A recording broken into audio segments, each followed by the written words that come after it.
Assalamualaikum warahmatullahi wabarakatuh. Halo semua. Kali ini kita akan lebih dekat mengenai pembelajaran berdiferensiasi. Sebelumnya, kami akan memperkenalkan anggota kelompok kami. Ada Aisyah Nur Hidayah, Dewi Susilowati, Nuning Hardianti, Roni Wisnuwardani, dan Zakiatul Muna.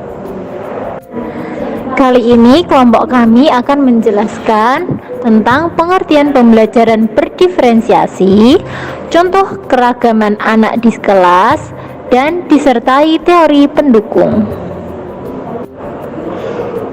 Dapat kita ketahui bahwa peserta didik memiliki kebutuhan yang berbeda-beda, sehingga berbeda pula cara dalam pemenuhan kebutuhannya. Salah satu cara pemenuhan kebutuhannya adalah dengan pembelajaran berdiferensiasi.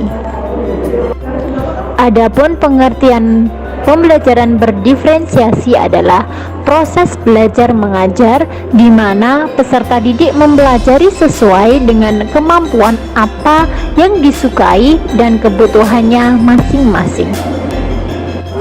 Menurut Robinson, kebutuhan belajar peserta didik ada 3, yaitu kesiapan, minat, dan profil belajar.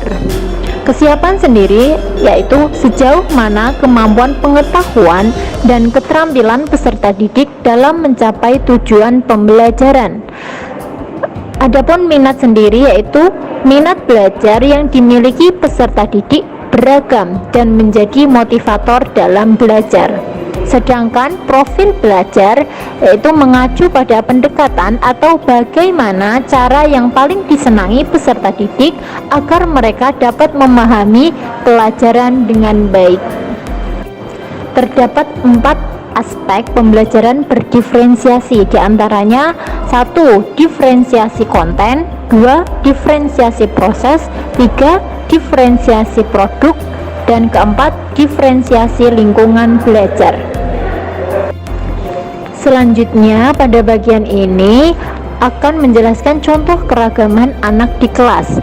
Di antaranya ada keragaman dalam kemampuan berpikir, keragaman dalam beragama, dan keragaman suku, ras, dan budaya. Terdapat beberapa teori pendukung pembelajaran berdiferensiasi, di antaranya yaitu ada teori sistem ekologi, teori multiple intelligence, ada teori ZPD, dan teori learning modalities. Teori sistem ekologi merupakan pandangan sosial kultural Bronfenner tentang perkembangan yang terdiri dari 5 sistem lingkungan. 5 sistem ekologi tersebut adalah mikrosistem, mesosistem, ekosistem, makrosistem, dan kronosistem. Selanjutnya ada teori multiple intelligence. Intelijensi sebagai kemampuan untuk memecahkan persoalan dan menghasilkan produk dalam suatu setting yang bermacam-macam dan dalam situasi yang nyata. Setiap orang memiliki 8 jenis kecerdasan dalam tingkat yang berbeda-beda. Sebagai seorang guru, kita tidak boleh menyamakan kemampuan peserta didik. Oleh karena itu, kita perlu dilaksanakannya pembelajaran berdiferensiasi. Yang ketiga ada teori Zone of Proximal Development atau biasa disebut dengan ZPD. ZPD merupakan jarak antara tingkat perkembangan sesungguhnya yang didefinisikan sebagai kemampuan pemecahan masalah secara mandiri dan tingkat perkembangan potensial yang didefinisikan sebagai kemampuan pemecahan masalah di bawah bimbingan orang dewasa atau memiliki kerjasama dengan teman sejawat yang lebih mampu. Dalam teori ZPD terdapat 2 level untuk ukuran kemampuan dan potensi peserta didik. Tingkatan yang pertama yaitu perkembangan aktual. Tingkat perkembangan aktual adalah ketika dia belajar menyelesaikan suatu masalah tanpa bantuan orang lain. Tingkatan yang kedua yaitu perkembangan potensial. Tingkat perkembangan potensial adalah ketika siswa dapat menyelesaikan suatu permasalahan dengan bantuan atau bimbingan orang lain. Yang terakhir, terdapat teori learning modalities.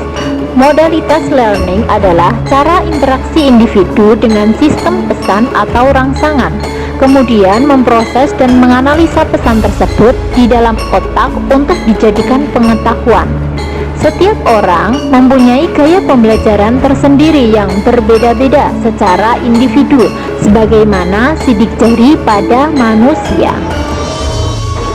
Demikian pemaparan materi tentang pembelajaran berdiferensiasi dari kelompok kami. Sekian, terima kasih, semoga bermanfaat. Wassalamualaikum warahmatullahi wabarakatuh.